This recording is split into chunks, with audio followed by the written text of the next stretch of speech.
ચાલો વિદ્યાર્થી મિત્રો, આપણે ગયા લેક્ચરમાં ઉષ્માના દ્રવ્યના ઉષ્મીય ગુણધર્મો એના થોડીક બેઝિક માહિતી જોઈ હતી. ત્યારબાદ થોડીક વ્યાખ્યાઓ જોવાની છે. એક છે ગલન બિંદુ. ગલન બિંદુ એટલે કે જે તાપમાને કોઈ પણ પદાર્થના ઘન અને પ્રવાહી વચ્ચે ઉષ્મીય સંતુલન સ્થપાય તે તાપમાનને તે પદાર્થનો ગલન બિંદુ કહેવાય.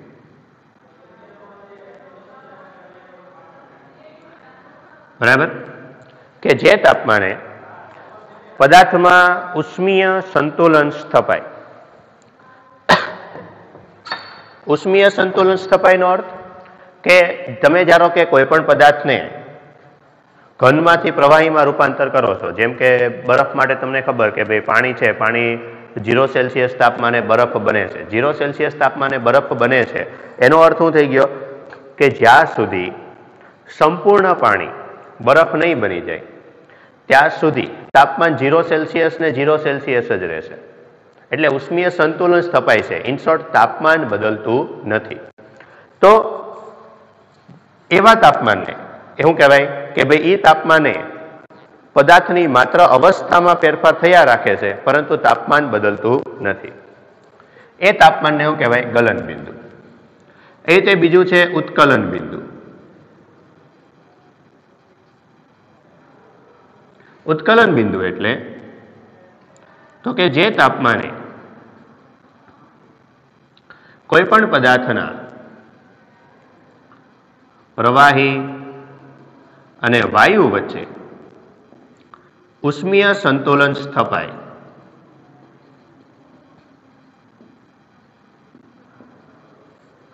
તે તાપમાનને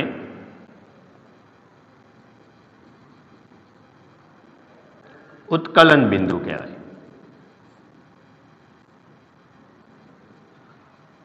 જેમ કે બરફ માટે અથવા તો પાણી માટે તો પાણીનું ગલન બિંદુ કેટલું? 0 સેલ્સિયસ.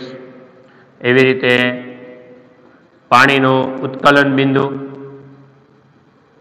તો પાણીનું ઉત્કલન બિંદુ 100 સેલ્સિયસ. બરાબર? એનો અર્થ 100 સેલ્સિયસે પાણી વરાળમાં રૂપાંતર થવાની શરૂઆત થઈ જશે. જ્યાં સુધી આખું જ પાણીનું વરાળમાં રૂપાંતર નહીં થાય ત્યાં સુધી એનું તાપમાન 100 સેલ્સિયસ જ રહેશે. એટલે ઉષ્માનો જે વિનિમય છે, ઉષ્માનો વિનિમય સ્ટોપ થઈ જશે. બરાબર? એકબીજામાંથી જે ઉષ્માનું વહન થતું હશે, ઉષ્માનું વહન થશે નહીં. બરાબર? એટલે આ જે તાપમાન છે એ તાપમાનને કહેવાય એનું ઉત્કલન બિંદુ. ત્યારબાદ એક બીજી પ્રક્રિયા આવે, ઠારણ. ઠારણ એટલે સિમ્પલ શું છે કે કોઈ પણ પ્રકારના બાહ્ય બળ દ્વારા ઘનનું પ્રવાહીમાં રૂપાંતર થાય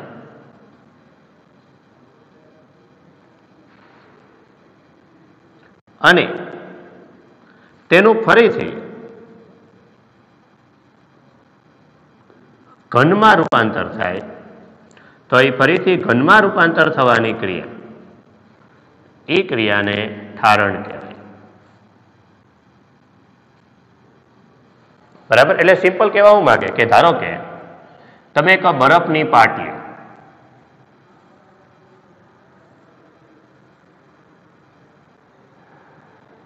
એક બરફની સ્લાઇસ લ્યો, એ બરફની સ્લાઇસ પર એક તાર બાંધો અને આના બંને છેડે કંઈક વજન લટકાવો. જો તમે આવો પ્રયોગ કરો ને તો એ પ્રયોગમાં તમે જોશો કે જેમ આ તાર અંદર જતો જશે, એમ સિમ્પલ આપણે એવો વિચાર આવે કે ભાઈ જેમ વજનની કારણે તાર અંદર જતો જશે, આ છે એ શું છે? બરફ છે. તો તમને એવો વિચાર આવે કે જેમ તાર અંદર જતો જશે એમ આ જે તાર અંદર જશે એમ ધીમે ધીમે બરફને તોડી નાખશે. પણ ખરેખર આવું થતું નથી. ખરેખર થાય છે શું કે જેમ આ તાર અંદર જતો જશે એમ ધીમે ધીમે બરફની અંદર ઘસતો જશે. જેમ બરફની અંદર જાય એટલે ઉપરની સપાટીમાં અહીંયા પહેલા પાણી બનશે, પરંતુ એ પાણી એના બરફના જ તાપમાનને કારણે ફરીથી પ્રવાહીમાં રૂપાંતર પામી જશે. આવી પ્રક્રિયા એટલે ઠારણ. આનો એક વિડીયો પણ તમને હું આપીશ, એ વિડીયો પણ જોજો. બરાબર. તો આ ચેપ્ટરની પ્રાથમિક માહિતી, અત્યાર સુધી આપણે કંઈ સૂત્ર નથી જોયા, સીધી પ્રાથમિક માહિતી છે. હા, આ ચેપ્ટરમાં પેલી બધી જે આપણે 12મા ચેપ્ટરમાં વ્યાખ્યાઓ ભણ્યા છીએ એ બધી વ્યાખ્યાઓ યાદ રાખજો. કઈ? ઉષ્માધારિતા, વિશિષ્ટ ઉષ્મા, પછી અચળ કદે વિશિષ્ટ ઉષ્મા, અચળ દબાણે વિશિષ્ટ ઉષ્મા, એ બધી વ્યાખ્યા આ ચેપ્ટરમાં પણ આવે છે. બરાબર. ગુપ્ત ઉષ્મા. તો આ જે વ્યાખ્યાઓ છે આ વ્યાખ્યાઓ આ ચેપ્ટરમાં પણ આવે છે. બરાબર. એટલે એ પણ યાદ રાખજો. હવે જે આ ચેપ્ટરમાં નવું ભણવાનું છે એની વાત કરીએ. નવું છે ઉષ્મીય પ્રસરણ. તો કે ઉષ્મીય પ્રસરણ એટલે શું? તો કે તમે ગમે ત્યારે કોઈ પણ પદાર્થને ગરમ કરો છો, પદાર્થને ગરમ કરો છો ત્યારે એની અંદર એ પદાર્થના પરિમાણમાં જે ફેરફાર થાય છે, લંબાઈ, પહોળાઈ, જાડાઈ, વ્યાસ, ત્રિજ્યા, ક્ષેત્રફળ, આ જે બધો ફેરફાર થાય છે એ ફેરફારને કહેવાય ઉષ્મીય પ્રસરણ. તો ઉષ્મીય પ્રસરણ એટલે શું થાય કે કોઈ પણ પદાર્થના તાપમાનમાં ફેરફાર દ્વારા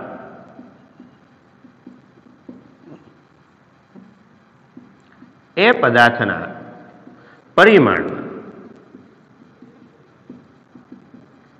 જે ફેરફાર થાય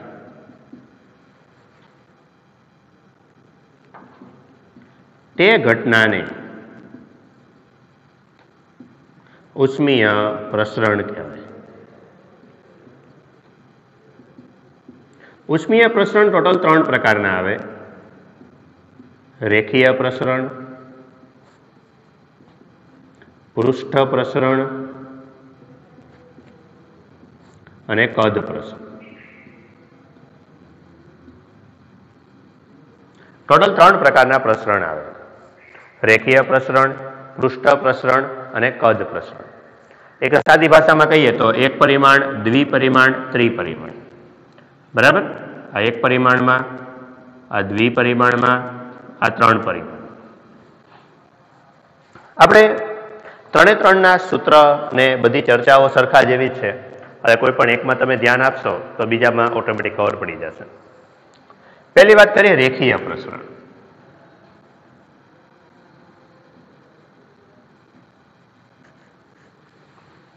રેખીય પ્રસરણ એટલે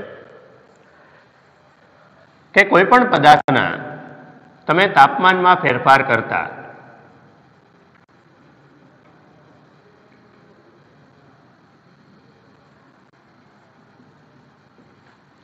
તેની માત્ર લંબાઈ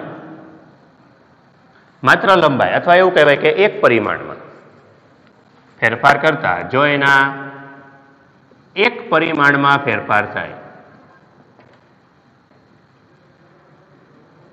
તો એક પરિમાણમાં ફેરફાર થાય તે પ્રકારના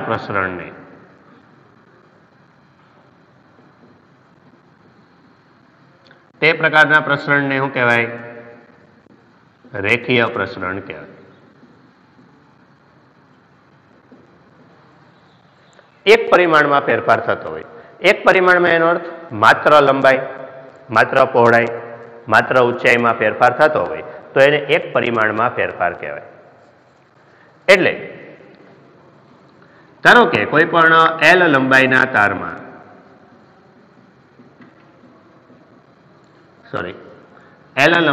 તારમાં ડેલ્ટા ટી જેટલો તાપમાનમાં ફેરફાર કરતા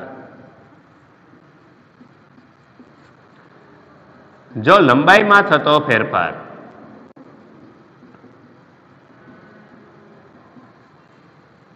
ડેલ્ટા L હોય તો હવે પ્રાયોગિક રીતે એવી ખબર પડી કે ઘણા બધા પ્રયોગો કરવામાં આવ્યા એ બધા પ્રયોગોના આધારે એવી માહિતી મળી કે ભાઈ કોઈ પણ એલ લંબાઈનો તાર હોય એના તમે તાપમાનમાં ફેરફાર કરો અને એનાથી લંબાઈમાં થતો ફેરફાર જો ડેલ્ટા એલ હોય તો એવી ખબર પડી આ જે ડેલ્ટા એલ છે તે મૂળ લંબાઈના સમપ્રમાણમાં અને તાપમાનમાં થતા ફેરફારના પણ સમપ્રમાણમાં હોય છે. આ પ્રાયોગિક રીતે માહિતી મળી કે ભાઈ લંબાઈમાં થતો ફેરફાર છે એ કોના કોના ઉપર આધાર રાખે છે તો કે જે તાર તમે વાપરો છો એ તારની મૂળ લંબાઈ કેટલી છે, બરાબર, મૂળ લંબાઈના સમપ્રમાણમાં, અને જે તારને તમે તારના તાપમાનમાં ફેરફાર કરો છો એ ફેરફાર કેટલો છે, ભાઈ તમે કેટલા સેલ્સિયસ સુધી ફેરફાર કરો છો, 30 સેલ્સિયસ, 40 સેલ્સિયસ, 50 સેલ્સિયસ, 100 સેલ્સિયસ, કેટલા તાપમાન સુધી તમે ફેરફાર કરો છો એના ઉપર આધાર રાખે છે.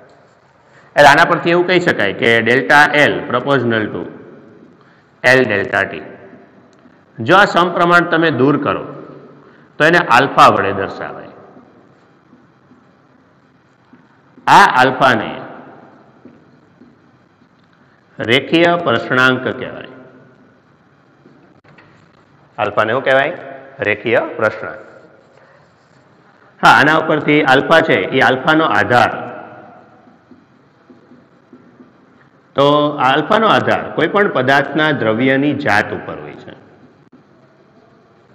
એટલે કોઈ પણ પદાર્થના દ્રવ્યની જાત એટલે શું કે ભાઈ જે પણ કંઈ તાર આપ્યો છે એ તાર શેનો બનેલો છે, સ્ટીલનો, કોપરનો, એલ્યુમિનિયમનો, શેનો બનેલો છે એના ઉપર આધાર રાખે છે.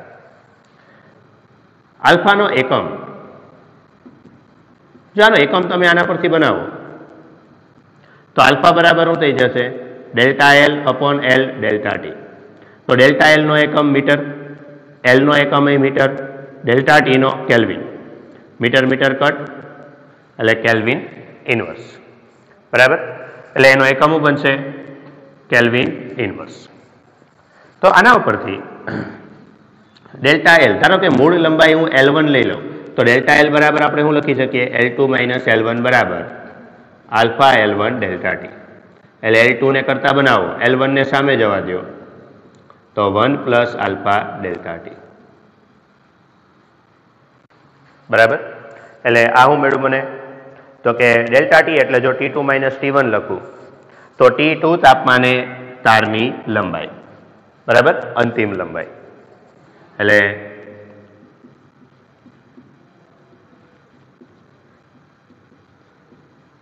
તારની અંતિમ લંબાઈ, આના પરથી આપણે અંતિમ લંબાઈ મળી જશે. તો આ એક યાદ રાખજો રેખીય પ્રસરણ માટે. જો રેખીય પ્રસરણનું જે સમીકરણ છે એનું એ જ સમીકરણ બધામાં લાગુ પડશે. પૃષ્ઠ પ્રસરણ, કદ પ્રસરણ, બધામાં કામ એકનું એક જ કરવાનું, ખાલી આમાં લંબાઈ છે.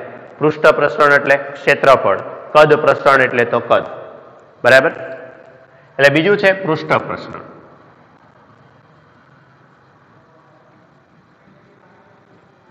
હવે જો સમજો, બધામાં વ્યાખ્યા કોમન જ આવશે, એકના એક જેવી જ આવશે. આમાં કીધું તાપમાનમાં ફેરફાર કરતા એક પરિમાણમાં ફેરફાર થતો હોય તો આમાં કે કોઈ પણ પદાર્થના તાપમાનમાં ફેરફાર કરતા જો તેના બે પરિમાણમાં ફેરફાર થતો હોય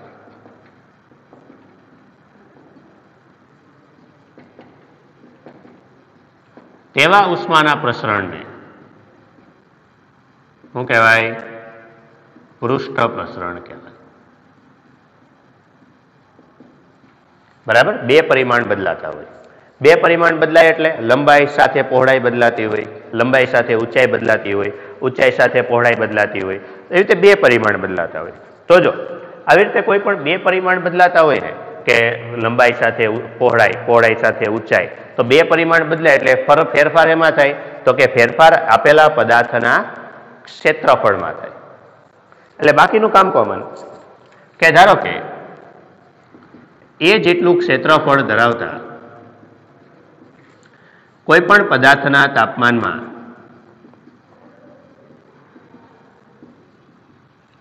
ડેલ્ટા ટી જેટલો ફેરફાર કરતા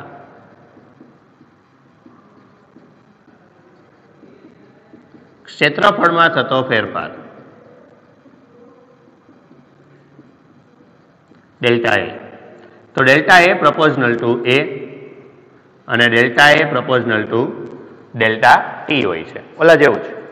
बराबर के जे delta L proportional to L हतुं अने delta L proportional to delta T हतुं एना जेवुं छे बराबर। એટલે આના પરથી આપણે બંનેને સાથે લખીએ તો હું લખી શકાય delta A proportional to A delta T. આની અંદર જેમ સમપ્રમાણ દૂર કર્યો હતો અને આલ્ફા લગાવ્યો હતો એમ આમાં સમપ્રમાણ દૂર કરો એટલે બીટા લગાડવામાં આવે। આમાં જેમ આલ્ફા રેખીય પ્રશ્નાંક હતો એમ આમાં બીટાને કહેવાય પૃષ્ઠ પ્રશ્નાંક। બીજું બધું કોમન આધાર, तो आधार पदार्थना द्रव्यनी जात उपर, एकम एकम ओला जेवुं ज केल्विन इनवर्स बराबर। ए रीते जे मैं कीधुं तारनी अंतिम लंबाई तो एवी रीते आमां के T2 तापमाने अंतिम क्षेत्रफळ, चलो डायरेक्ट लखी नाखीए तो अहींया जेम कीधुं एम L2 बराबर L1 1 plus alpha delta T आव्युं तो A2 बराबर A1 1 plus alpha delta T बराबर। ए बधी बेठी कॉपी एना जेवुं छे के जे आपणे लंबाईमां ज भण्या एवुं ज क्षेत्रफळमां अने एवुं ज सेम टू सेम आवशे कदमां।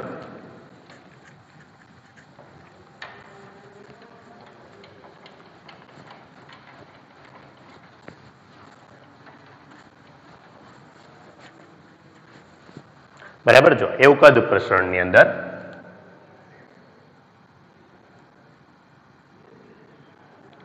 कद प्रसरण के कद प्रसरण में हूँ तो के सिंपल कोईपण पदार्थना तापमान में फेरफार करता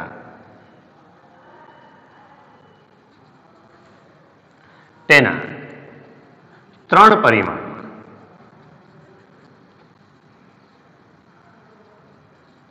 जो 3 परिमाण में फेरफार थाय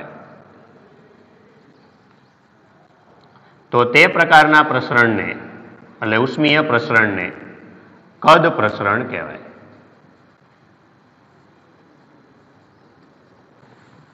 બરાબર। એના 3 પરિમાણમાં ફેરફાર થતો હોય, 3 પરિમાણ બદલાતા હોય તો એને કદ પ્રસરણ કહેવાય। તો કદ પ્રસરણ માટે હું આગળનું બધું સેમ ધારો કે V કદ ધરાવતા कोईपण पदार्थना तापमानमा डेल्टा टी जेटलो फेरफार करता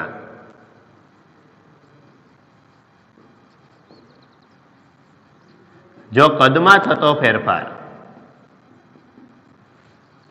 डेल्टा V होय तो फरीथी आनो अर्थ delta L proportional to L, delta L proportional to delta T. तो शुं करवानुं delta V proportional to delta T અને delta V proportional to V બેને સાથે લખો એટલે delta V proportional to V delta T. જો આ સમપ્રમાણ દૂર કરો તો એને ગામા વડે દર્શાવે। આમાં આલ્ફા, આમાં બીટા, આની અંદર ગામા, તો એને ગામા વડે દર્શાવાય ગામા V ડેલ્ટા ટી। જેમ અહીંયા કીધું હતું આલ્ફા રેખીય પ્રશ્નાંક, બીટા પૃષ્ઠ પ્રશ્નાંક, એવી રીતે ગામા કદ પ્રશ્નાંક।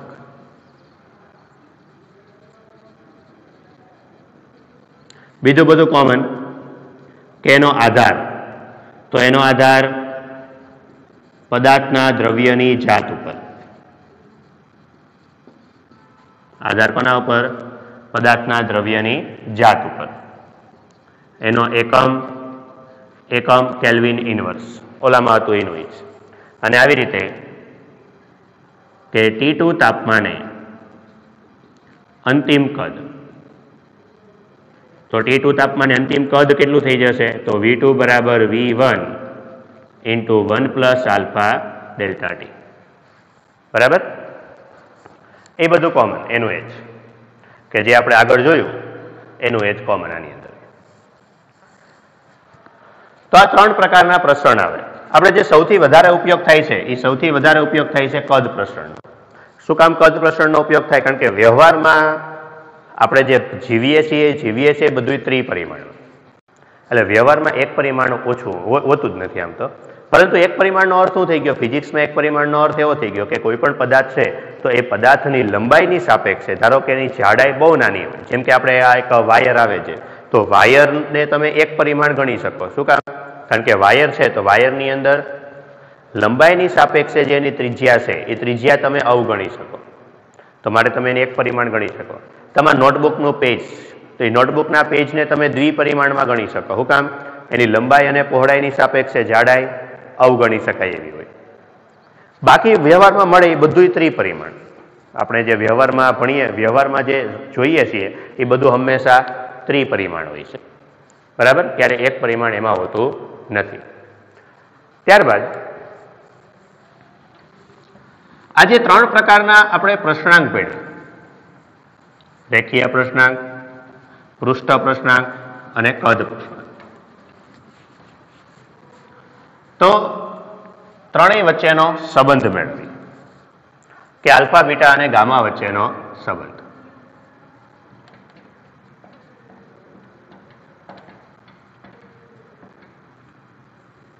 ચાલો આલ્ફા, બીટા અને ગામા વચ્ચેનો સંબંધ લઈએ. એ સંબંધ મેળવવા માટે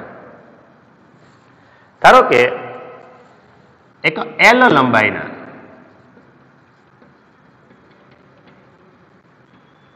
એક સમઘન લઈએ. તો એલ લંબાઈના આ સમઘનમાં ધારો કે ડેલ્ટા ટી જેટલો તાપમાનમાં ફેરફાર કરતા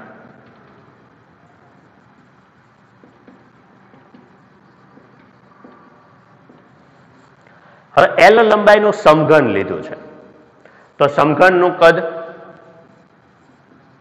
કે આ એલ લંબાઈના સમઘનનું કદ, તો સમઘનનું કદ હું વી બરાબર એલ નો ઘન.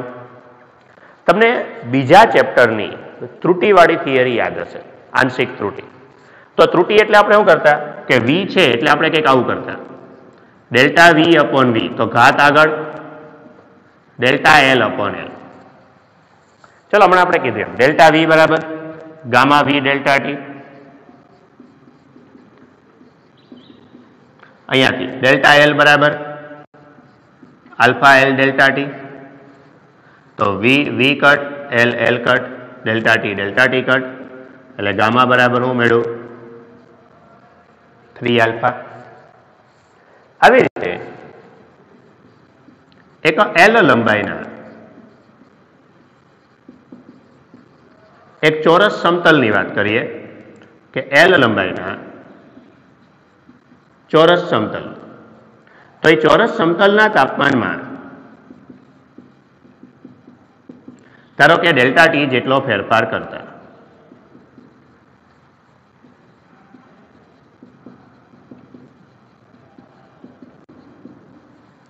તો માટે આ સમતલનું ક્ષેત્રફળ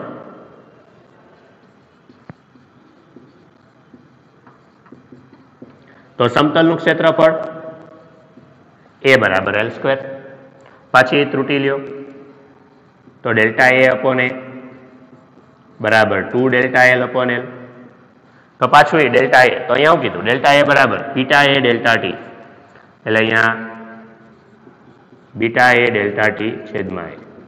ડેલ્ટા એલ બરાબર આલ્ફા એલ ડેલ્ટા ટી, એ cut L L cut delta T cut, એટલે બીટા બરાબર 2 આલ્ફા, બરાબર કે બીટા બરાબર 2 આલ્ફા. આવી જ રીતે આમાંથી આલ્ફાની કિંમત આમાં મૂકી દો,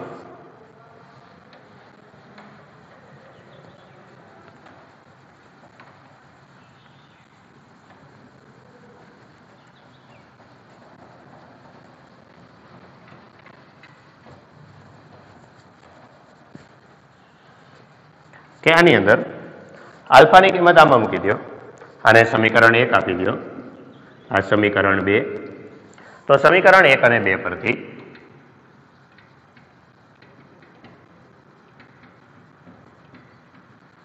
તો 1 અને 2 પરથી આપણે શું કહી શકીએ, આલ્ફાની કિંમત આમાં મૂકી દો એટલે ગામા બરાબર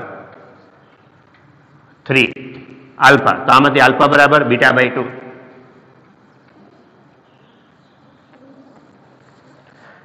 તો આલ્ફા બીટા અને ગામા વચ્ચેનો સંબંધ. ત્યારબાદ ગામા અને તાપમાન વચ્ચેનો સંબંધ કે ગામા એટલે હું કદ પ્રશ્નાંક. કદ પ્રશ્નાંક અને તાપમાન વચ્ચેનો સંબંધ. ચાલો આના માટે તમારી પાસે આદર્શ વાયુ સમીકરણ છે.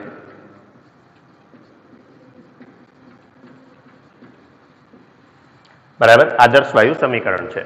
તો આદર્શ વાયુ સમીકરણ શું છે? પીવી બરાબર મ્યુ આરટી. ચાલો અચળ દબાણે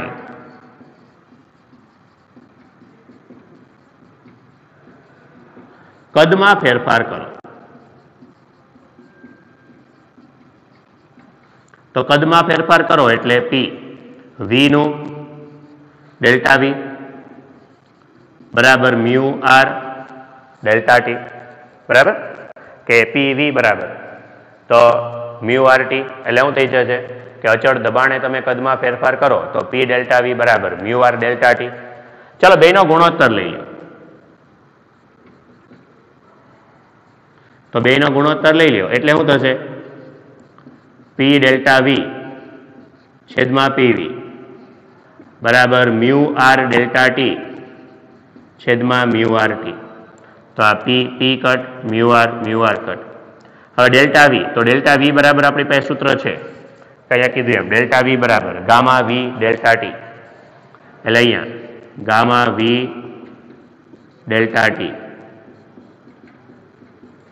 તો આ વી કટ ડેલ્ટા ટી કટ. તો ગામા બરાબર 1/T. બરાબર, કદ પ્રશ્નાંક અને તાપમાન વચ્ચેનો સંબંધ. ત્યારબાદ એક છેલ્લી થિયરી જોઈ લઈએ કે યંગ મોડ્યુલસ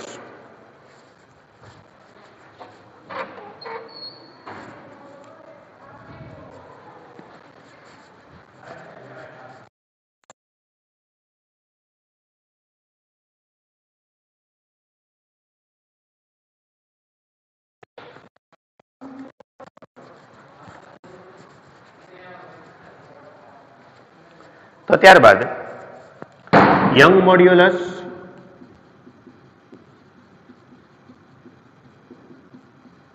અને ગામા વચ્ચેનો સંબંધ.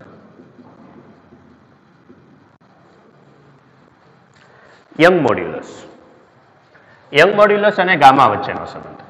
યંગ મોડ્યુલસ યાદ હશે તમને 9મા ચેપ્ટરનું. બરાબર, તો એ 9મા ચેપ્ટરની અંદર આપણે જે ભણ્યા હતા કે હવે જો યંગ મોડ્યુલસ તારને તાપમાન વચ્ચેનો સંબંધ આપણે મેળવવો છે એટલે ગામા વચ્ચેનો સંબંધ મેળવવો છે.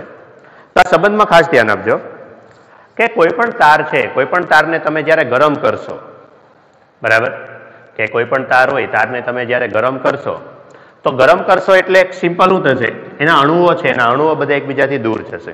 એકબીજાથી દૂર જશે એટલે એમાં તણાવ ઉત્પન્ન થશે. પણ તણાવ ક્યારે ઉત્પન્ન થશે? જો તમે તારને બંને છેડેથી જડિત કરી દો. જડિત કરી દો એનો અર્થ બંને છેડે તારને બાંધી દો. બંને છેડે બાંધી દો. હવે એને ગરમ કરો. હવે ગરમ કરશો તો એને વિસ્તરવું છે, પણ વિસ્તરવા માટે જગ્યા નથી મળતી. જગ્યા નથી મળતી તો એ બળ લગાડશે, નહીતર બળ નહીં લગાડે. એટલે ખાસ ધ્યાન રાખજો, તણાવ બળ આજે આપણે થિયરી લખીએ છીએ, આ થિયરી ક્યારે લાગુ પડશે? જ્યારે તારને બંને છેડે બાંધેલો હશે. જો તારને એક છેડે બાંધેલો હશે, એક છેડો ખુલ્લો હશે અથવા બંને છેડા ખુલ્લા હશે તો કોઈ તણાવ બળ ઉત્પન્ન થશે નહીં. બરાબર, ચાલો તો કે ધારો કે એક L લંબાઈના તારને બંને છેડેથી જડિત કરીને ડેલ્ટા ટી જેટલા તાપમાનમાં ફેરફાર કરતા. કે તાર છે, તારને બંને છેડેથી જડિત કરી દીધો, બરાબર, તો માટે એને બંને છેડેથી જડિત કરીને ડેલ્ટા ટી જેટલો તાપમાનમાં ફેરફાર કરતા. હવે ડેલ્ટા ટી જેટલો ફેરફાર કરશો એટલે એ તારની લંબાઈમાં થતો ફેરફાર, તો લંબાઈમાં થતો ફેરફાર કેટલો? ડેલ્ટા એલ બરાબર હમણાં આપણે કીધું એમ હું alpha L delta T, sorry gamma નહીં, આલ્ફા આવશે. રેખીય પ્રશ્નાંક વચ્ચેનો સંબંધ આવશે. તો હવે આના ઉપરથી આપણી પાસે એક યંગ મોડ્યુલસનું સૂત્ર છે કે યંગ મોડ્યુલસ y બરાબર FL upon A delta L. અહીંયા F ની જગ્યાએ T આવશે, તણાવ બળ.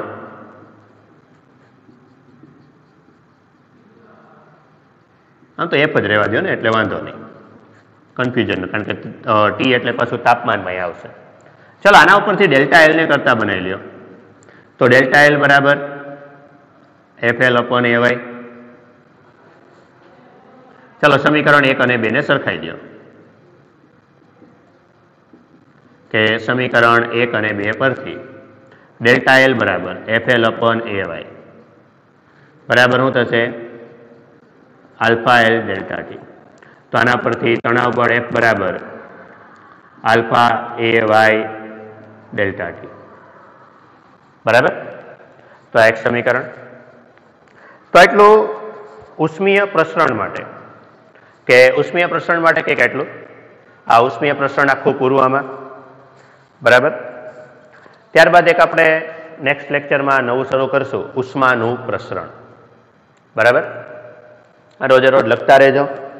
આમાં જેટલું ચાલશે એ બધાની પરીક્ષા લેવાશે અને એના ઉપરથી જ માર્ક્સ મુકાશે.